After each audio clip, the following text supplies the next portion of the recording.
So, ladies and gentlemen, without further ado, can you put your hands together, please, for Hayley Atwell and Charlie Cox!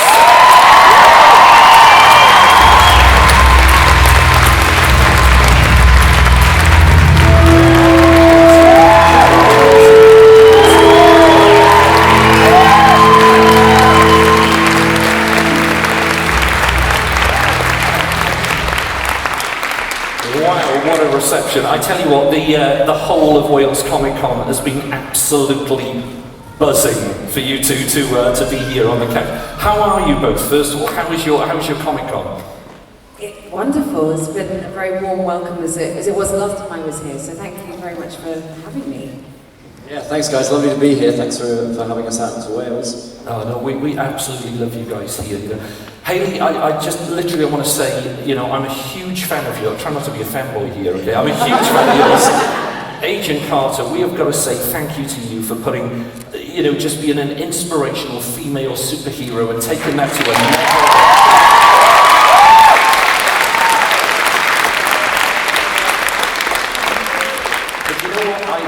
level. One thing, you know, we all know you as Agent Carter. We've all seen you in lots of Marvel films. But, you know, you do a lot of theatre as well, and I know you've got a big production on at the moment. Yeah, both Charlie and I. Yeah, absolutely. And Tom Hiddleston as well, who's working with Charlie at the moment. You guys know who Tom Hiddleston is? Yeah, and that's kind of the exciting thing about what I get to do is the variety of roles and across all mediums. You know, I think I started off in theatre and playing Peggy was such a kind of, I was a fish out of water, but what was wonderful about it was partly because I didn't know the comics very well. I just went into the audition like I would any job, which is to be prepared and to do what I feel is required and make a couple of choices. And so it kind of happened quite naturally, really. And I'd never imagined that however many years later, I'm here speaking about her still. And I think, you know, I've played lots of different characters in my career so far. And if there was going to be one character that's followed me around so much, it's wonderful that it is someone like Peggy Carter who has these beautiful taglines like, I know my value, anyone else's opinion doesn't matter. And to have that said back to me from people who have taken Peggy and her values and her qualities into their lives is very humbling for me. It's been a really wonderful journey. But do you know why so many people love Peggy? Do you know why? I imagine partly they relate to her. I think first of all, she's human. She doesn't have any superpowers, so to speak. So she has to rely on the human qualities of using her initiative and her intelligence and her emotional intelligence and her ability to, you know, to get what she wants in a very heavily male-dominated environment and just to hold her own. And I think there's a kind of a dignity and a grace about her that kind of grounds the other parts of the world, which can feel fantastical and at times aggressive and loud. And Peggy is holding her own, just quite still and quite strong within the middle of that.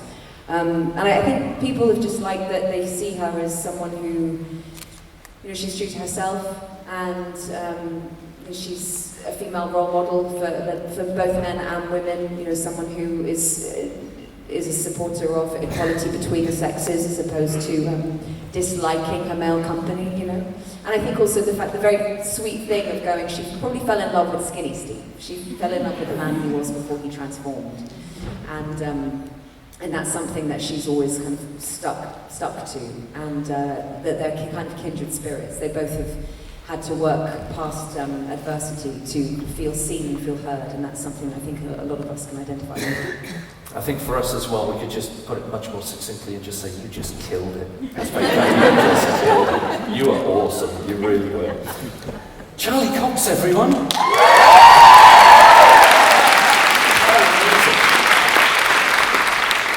Charlie and I only met. We met yesterday very briefly and again today. So I was looking for Charlie first of all, and I'm looking for a visually impaired gentleman with a thick American accent. And I just cannot get out. I mean, it's absolutely amazing. When you speak in an English accent, I'm still absolutely blown away. I mean, absolutely amazing. How hard did you have to study for that American accent? Actually, really, really hard. I'm one of those people that accents don't come very natural to. I have a dear friend who's not an actor just hear an accent once and just do it seamlessly, and I'm not that way at all. I have to work very, very hard. So, you know, years, really, years. I mean, I used to go out to Los Angeles and audition for American roles, and I would regularly, I'd get close, but the note I would always get back is, he needs to work on his American accent. So when I got this job, you know, I just head down and work really hard, and got there in the end. It worked. It was utterly amazing. And of course, like Hayley, you're also in the theatre yourself. You're in the West End at the moment. Yeah. Yes, I'm doing a play with Tom Hiddleston, an amazing actress called Zoe Ashton. And we're doing a play called Betrayal. Many of you have been to see it. Thank you very much. Yeah, so that's great. It's great to be doing a bit of stage again, and there is no Daredevil Loki face-off, unfortunately. It's a little bit of a letdown for some of you. I've understood. It's in the pipeline, though. It's in the pipeline. Yeah. Nothing more we can say. Well, do you know what? I know we've got. I'm so sorry that we've got such a small audience turned up for you. It's so disappointing because there was so much talk, so much hype beforehand. But I think there may be one or two questions out there that we should throw to the audience. Okay. So if you've got a question, put your hand up. We've got a gentleman with a roving mic that is running around. First question, please. Hello, both of you. It's wonderful to see you here. Thank you. Thank you. I was going to ask a question about stage and screen, but you've kind of already covered some of that. So another question popped into my head. If Matt Murdock and Agent Carter met, how would they get on? Well, Charlie and I get on, so if they did get on, we'd have to act really well and really convincingly. I think we'd get on. I think we can team up. Yeah, I mean, to be fair, I know very little about any Marvel character. Me too! Just gonna put that out there really straight away. Like, people often say, you know, if you couldn't play Daredevil, who would you play? And I haven't read enough to be able to answer that question. I end up saying something stupid like Stiltman. Who's that? Exactly. I think very well. I mean, Daredevil has a pretty serious dating history, though. You know what I mean?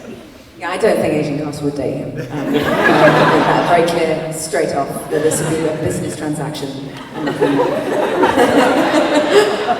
Great question, though. Thank you. Good question. Let's get another question out there. Hi. Hello, both. My question to you is, so you've both, Agent Carter and Daredevil, made the roles your own. Both fantastic series and movie roles. My question to you is this. Chris Evans quite famously played two roles in the Marvel Universe, Human Torch and Captain America. But if he was to get another role in the MCU, which character do you think you could absolutely do? Did you hear me say a minute ago? I'm all the way in the back, I'm sorry. I'll direct a film. I would like to do that instead. I'll be behind the camera because I don't know enough about the actual characters, but I'll have a go at that. I'm hoping to play Agent Carter. I'm going to be directing Charlie as Agent Carter. Just for the hat. Yeah.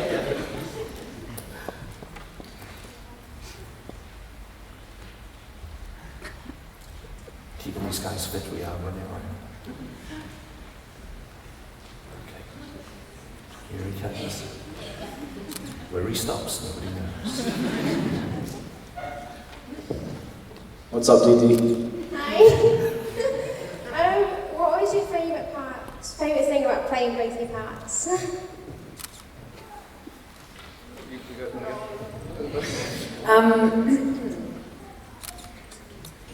Well, playing her for kind of so many years, really, which is so unusual.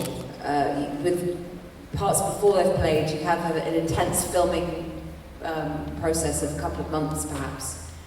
And then it's kind of very sad, you kind of, the cast and the crew disperse and you go on to different things. So to come back every so often to a world I already knew, with people who had been championing the character and had cared so much about the fans and wanting to please you all and wanting to delight you and surprise you, but at the same time really give you what you want, hopefully, was from the inside just felt very special. So I think there's something that's very special about the continuity of these characters over time. And it just means that I've been able to maintain contacts with people I really love working with, and probably getting to prank people so much is such a joy. Like doing probably the most ridiculous thing that came out of it was doing the Dub Smash Wars when I was doing my... I've actually seen some of these. So Charlie's also very good friends with James Darcy, who plays Jarvis. And you probably all know this, but the one thing I love, James and I are both really competitive. And once we saw the Agents of S.H.I.E.L.D. who've done such a brilliant dub smash, we kind of almost in the same breath said, we're getting on a plane to Atlanta at 4 o'clock tomorrow morning to go dub smash with Chris Evans. We didn't even ask him, we just said, we're coming, prepare the shield. And these two kind of like creatures who hadn't slept all night from getting this like flight first thing in the morning, just win the dub smash war, just arrived at the trailer and everyone was going like, hello, we're in the middle of filming. Like, get out of our way! We need a 4-second clip! And then Chris took it, what was so brilliant about it is that he was on board, he took it so seriously. And we did it like 12 times, and we look at it and like, no, I think I should come in from the left, and we should time that better. And so he kind of choreographed it and directed it at the same time. And it's so silly, but it just gave us so much joy at knowing that you guys would really respond to how crazy we were and how involved we got in it. So, you know, the relationship with the fans for us has also been very special and not something I could ever have predicted or imagined. So thank you to that. Amazing. Brilliant. I would say the action. I never expected to be involved so much in the action. And it's kind of, when the show started, I was a novice really and wasn't able to do very much of it. And then as the seasons passed, I got better and better, did more training. So by the third season, I was doing a huge amount of the action sequences, and that's been such a joy and really fun to learn that kind of a different art form. And also knowing, like, you know, our corridor sequences have kind of become like well known from the fans, and so to, you know, knowing we're trying to plan a new one and like how we're going to shoot it and how we're going to do it better than the last one is kind of, that's been really fun. Similar idea, just kind of trying a little bit of an homage to the previous season each time. Mate, they were pretty brutal as well, those seasons. Okay, let's get where are we going? That is the straightest hand. This lady has to. Down here next, I think we're going to go down here next. But there we go, we got someone up there first. As you said earlier, you've both done like screen and stage. Yeah, which one did you prefer? Where are you? Right at the back. Oh, right. Well, they're so different in skill set, I suppose, and it also depends upon the part and the people. I love being on stage because it's once the curtain goes up, that is it. You can't retake, and the adrenaline is, you know, it feels very alive, and you can always pick up on an audience of how they're responding each night, and every night feels slightly different. So that can feel really exciting, and it's an odd thing to be on a film set, which essentially you've got a little corner of a set, and then around it is a building site full of equipment, and, you know, a guy holding a light, and a guy rigging up something here, and a lady over there doing something completely different to what's happening in the scene. And you're creating this kind of bizarre little world in a corner of a huge kind of warehouse in a way. And you have to the acting has to be, for me it's very much about an exercise in concentration. But you get to retake, you know, you get to try out different things to see what works. But on stage, all that experiment happens within a rehearsal room 5 or 6 weeks beforehand. But then when the audience is there and you're live, it's the most thrilling experience. And I say that now because I'm doing something that I really like on stage, so I'm having a good time. And if I was hating the play, then I'd be like, I love film. I don't like it. So it really depends on the actual job. Yeah, I think, like Hayley said, I mean, they're very, they feel very, very different. I love doing theatre because I'm a terrible, like, giggler. And when something goes wrong, I find it really hard not to laugh. And it's like scary because you know you shouldn't, and there's all those people watching. But like in the play I'm doing at the moment, there's a scene where me and Tom eat melon, and the other day he gestured with his fork, and the melon went into the audience. And I thought it was the funniest thing that's ever happened in my life. But in the scene, it's kind of okay if I laugh. But because of the nature of the scene, it's not okay if he laughs, because he's meant to be really cross with me. And so I'm like laughing and just like trying my best not to laugh. And he's like trying to be mad at me. But there's like a tear coming out of the corner. It's one of my favourite things that's ever happened. Yeah, we're down the front. Get this lady a mic, please. My question's for Hayley. Who do you think Peggy's more compatible with, Daniel Souza or Steve Rogers? Sorry if you haven't seen Agent Carter. That's so hard. That's so unfair. Because I like them both. Can she not have both? She's a modern day woman, she can have them both. She's having them both.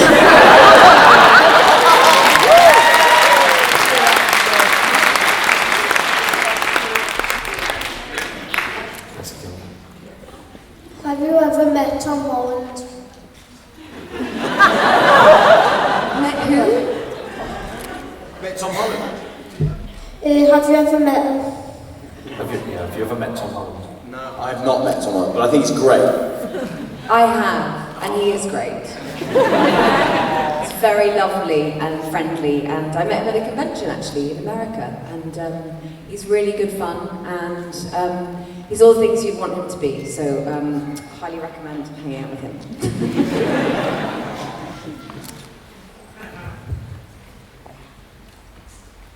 Where's he going? Devil in Hell's Kitchen. Hello. She's got a little chef's hat. She does. This question is for Charlie. One of my favourite scenes from season 3, of course, is the prison hallway scene. I'm just wondering what your experience with that was and how, the whole process, because obviously it was just one massive scene. I just want to know your experience with it. Yeah, you know, when I read it, I was like, oh no, that's not possible. Oh no, there he is. It's Loki. I knew Tom was a fan of my work. I didn't expect it. No, I read it and I was like, you know, I thought the writers had got a bit overexcited, and it was unachievable. And I went to actually speak to the producers about it, and they were like, well, we're planning on giving you a day off of filming, the whole crew, a whole day off, just so we could all rehearse the scene, which is, in television, that's unheard of, you know, that's a huge amount of money to spend to not actually film anything. So we had a day at the prison just to rehearse it, and then we had a day to shoot it. And it was kind of, you know, it was one of those things where, it was, you see it's so much going on, and to try and get it in one take, you know, it was, I felt really, really ambitious. And I'm in it, like, almost all the way through. There's a couple of bits where Brewster switches out. I don't know if you guys can notice when it happens, but it's called a Texas switch, because obviously you can't cut, you've got to do it. So there's a couple of moments where, like, there's one moment where he's on the floor kicking a guy, and his leg comes out of frame, and then my leg comes in. So we're like lying on the floor next to each other. Anyway, it was a really special day, actually. It was a really, really cool day. I've never been able to walk quite the same since, but whatever, it was worth it. Yeah. Thank you.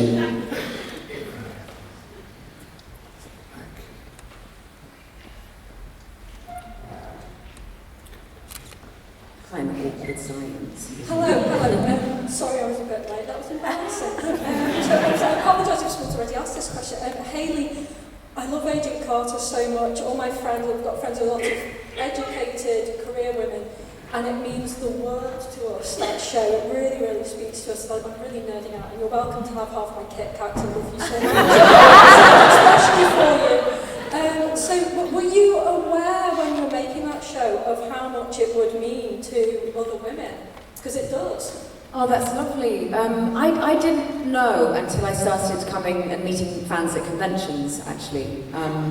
you're in a kind of an isolated environment on a set where you never know what the experience is going to be like for the audience. You film something with the people around you, you do the best you can, and then it goes off into the world, and you can't control it, and it exists in the minds of the viewers, and then you have your own experience of it. So there is a kind of when you do film and TV, there's a slight disconnect compared to being on stage.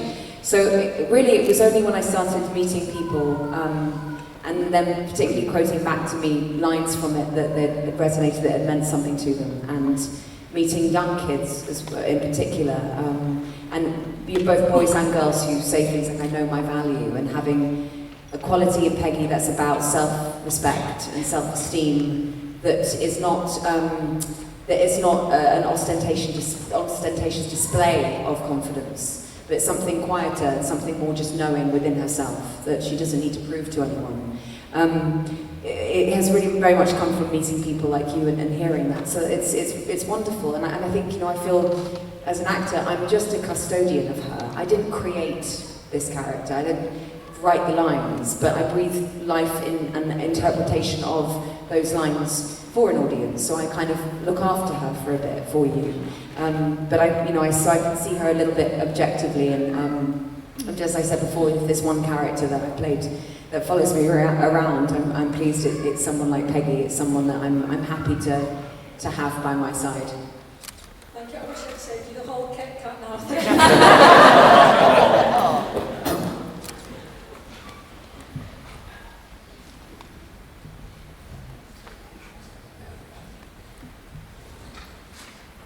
Hi. I was just wondering, how did you both prepare for such iconic Marvel roles, especially since you say you don't know a lot about Marvel? Did you do a lot of training before? When I got the job, Yeah. I didn't have much time. I read a lot of comics. I think I've probably read all of them now, all of the Daredevil comics. I think it's probably don't quote me on that. I worked with a blind coach for a lot of time. A woman hit me in the street once because she thought I was filming him without his permission. Where I was actually filming how he walks with his cane, and a woman came up and smacked me in the face. And of course, he didn't know because he didn't see it. So I was like, he's my friend.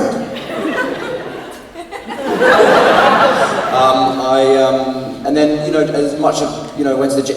You pumping smoke out of me? It is, it's getting more smoky, it's getting more difficult. What is going on? It's like, this is no expense spared, guys. It's comical. Wait for the fireworks. It's so smoky, I can't see anything. Whenever you look at what who the character is and what the kind of the elements that I think are imperative.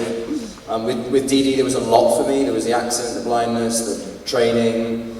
It was overwhelming, actually. The lawyer aspect. I didn't really do much lawyer stuff. There was, by the time we did the TV series, I had kind of had quite a bit of experience in terms of learning fight sequences as if they were dance kind of choreography in a way. But I do remember at the beginning of season 1, I had a brilliant stunt double who would, she would film me doing the sequences. So then we could watch them back together, and she'd see, so the leg needs to be a little bit higher there, you need to turn your knee inwards that way, you need to kind of land that punch a bit more. And she would be really helpful at like making sure that I was very specific about the movements. And then, unfortunately, she also did it in slow motion, which was really good, so you can really see where I'm getting it wrong or where I needed to improve. But I had to do this back kick to a guy who comes out of a wardrobe without I had to look at him through a mirror and then like kick him in the back, and he's there, so I can see him only through the mirror though. And it's in slow motion the first time I did it, and I kicked him right in his special area. And It's not special anymore. It's quite special in its own way. But it's some of my favorite, it's some of my proudest work because it's caught on camera in slow motion. So it's the action itself that happens, but it's both his reaction to it and me going. And that was day 1. I was like, this doesn't bode well. So after that, I just made sure that I was very well prepared. And no one got hurt in the making of the second season. Brilliant. That's good. Awesome.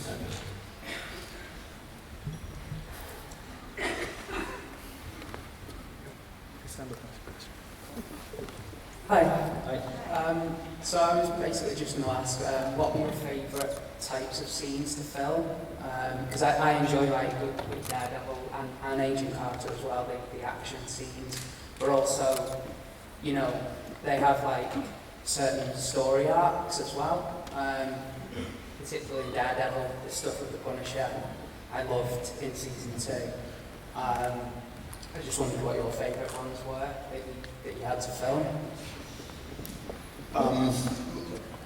So I very early on in season 1, I learned the expression Easter egg. Do you guys know what that is? Yeah, right. I didn't really understand that concept. I thought they were talking about, they would be like, oh, there's Easter eggs in the scene. I was like looking for actual Easter eggs.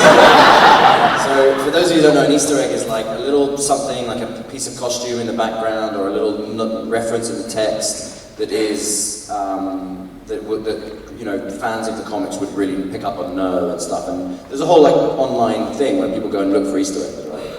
So those became my favorite scenes, like scenes that were in some way iconic, or that there was a hidden message, or there was something about that a really true fan would see and know and enjoy. So there's in season 2, episode 3, there's a scene on the rooftop with the Punisher.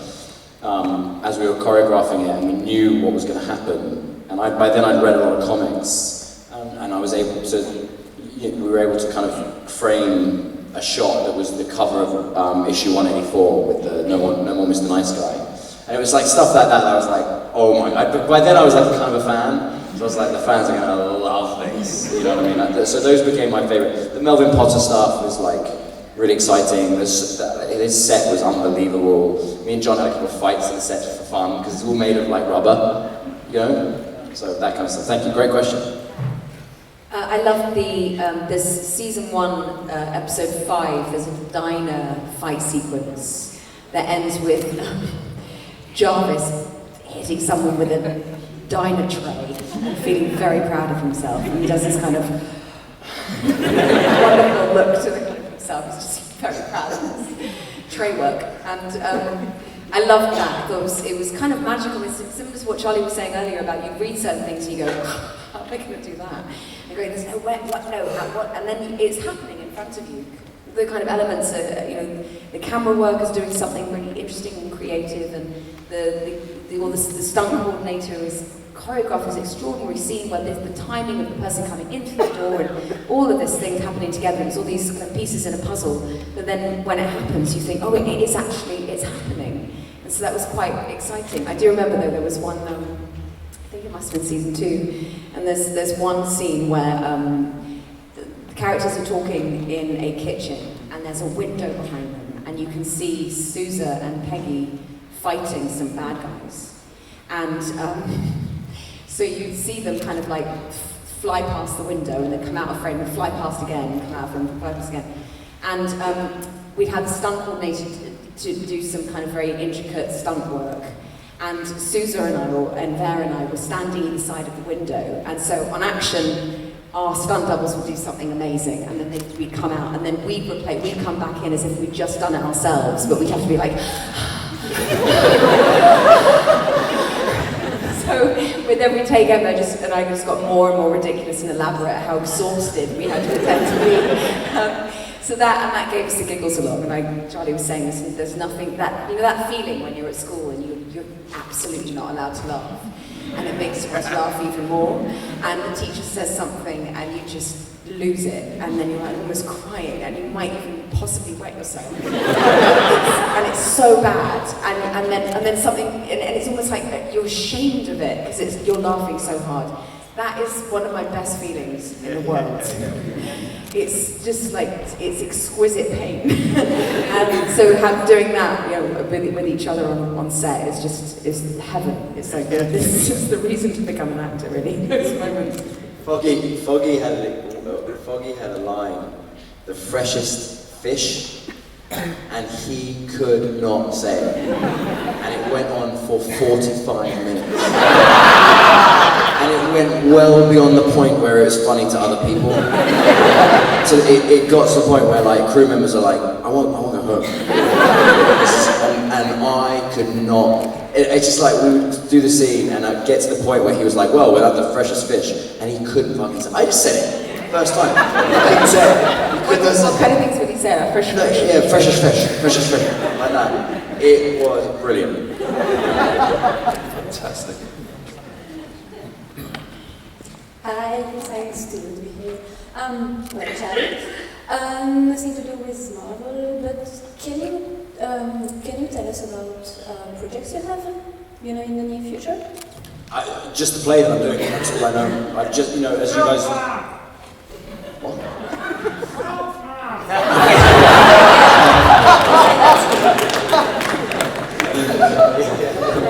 That'll be over the internet, thank you. As you guys all know, I'm recently out of a job. So, I know. Have you all signed the petition? Stand up, madam. So, yeah! Look at these guys. They're all on my payroll, don't worry. No, so I'm just doing this play, and then going to see what happens. But thank you. Hayley as well, time has nearly caught us up, but I know you're in theatre as well. Do you want to just give us a plug as well if we want to come and see you? Yeah, so we're at the Duke of York's Theatre in Covent Garden, and we open on Thursday, and we run until the end of July, and it's an Ibsen play, stay with me. It's a play that's quite hard to pronounce. So it's Rosmer's home, and it's the House of Rosmer. Rosmer is his character, played by the brilliant Tom Burke, that some people might know from Strike, and from the Musketeers as well. And it's directed by one of my favourite theatre directors of all time. So it's a dream experience. We actually had J.K. Rowling came into the rehearsals because she's such a big fan of the play that she actually called up the director, and she had quoted the play in every chapter of her new book. And so wanted to come in and talk to us and see what we were doing with it. So we had her with us. And it's the heroine is Rebecca West, who Daphne du Maurier based the thriller Rebecca on. She's kind of a morally ambiguous character. You don't know whether she's Machiavellian or if she's sacrificing kind of her own reputation to help someone else. It's a very passionate play. And yeah, I hope you guys come and see it. It's been updated, so the language doesn't feel kind of stuffy or old. It feels very accessible and very moving at times. And I'm loving doing it, so hopefully anyone that's in town come and see it, and I'll say hi after. Fantastic. There's one last, I wanted to ask you both one last question, because I'm looking around the room. I mean, look at these Agent Carter costumes. These are absolutely incredible. You've got Save the Daredevil on t-shirt. What does this fan base mean to you? Well, as I said before, it's incredibly humbling. Was it 2008? You guys will know more than me about this, and the fact that you guys know so much more about the universe than we do is, I think, a testament to what an extraordinary thing Marvel has been able to make for you guys. And it is because of you and your love for these stories, and that you relate to these stories. And although they have these sci-fi, fantastical, kind of supernatural elements to them, at the heart of them are stories about human beings that have qualities that we can all relate to, that feel very real. And that's thanks to you. You're helping to create this work. This work wouldn't happen unless you guys came to see it and wanted to see more of it. So I feel very indebted to you guys for keeping Peggy Carter alive for all this time. So thank you. Yes, I mean, similarly, I think that the thing that's been amazing about Daredevil for me is up until doing the show, I think I massively underestimated the impact that TV shows and characters have on audiences. And you only ever really hear from your friends and family, who obviously, hopefully, care about you and love you. We love the show or whatever it is, and then playing a genre character and getting to go around the world and come to conventions and meet fans and like really hear what it means to you and how passionate you are about it, and dressing up and costumes and remembering the lines, and as Hayley said, you know, quoting lines back that I don't remember saying, and all that kind of stuff.